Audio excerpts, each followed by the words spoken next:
Hi friends, మీరు ఎలా ఉన్నారు? నేనైతే చాలా బాగున్నాను. Welcome to unlimited Jayashree vlogs.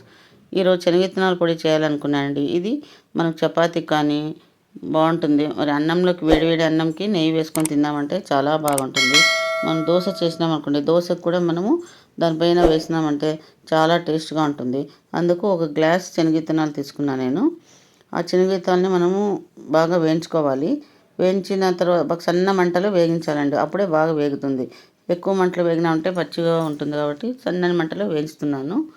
చూడండి, శనగిత్తనాల పొడిని మనము తొందరగా చేసుకోవచ్చండి. అనుకున్న వెంటనే మనం ఎక్కడైనా జర్నీ వెళ్ళామనుకోండి, ట్రైన్లో వెళ్ళినా బస్సులో వెళ్ళినా మనం చపాతీకి కానీ పూరికి కానీ మనకి నిల్వ ఉండాలి కదండి. అందుకని ఏమైనా పళ్ళెం చేసుకుని వెళ్ళామంటే నిల్వ ఉండదు. అందుకని మనం చపాతీ కానీ పూరికి కానీ మనం ఇది చేసుకొని వెళ్తే చాలా టేస్ట్గా ఉంటుంది.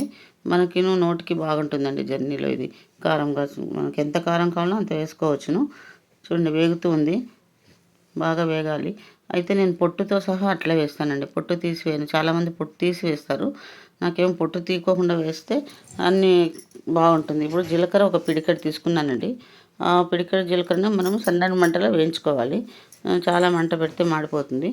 అందుకని సన్నని మంటలో వేయించేసి మరి మనం కరివేపాకు కడిగి మనం తీసుకొని కొద్దిగా కరివేపాకుని వేసి అది వేయించుతాను. అది మనం బాగా ఎండిన కరివేపాకు అయితే బాగుంటుంది.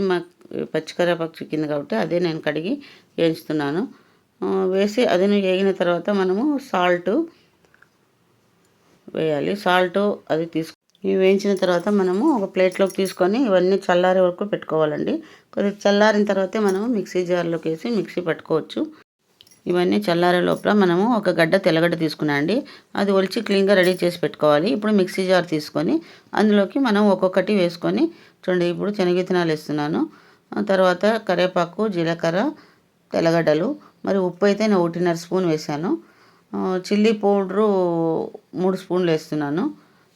3 స్పూన్లు వేసి అంతేనండి. మనము దీనంతా మనం ఇట్లా కలిసి మిక్సీ పట్టుకున్నామంటే అయిపోయానండి.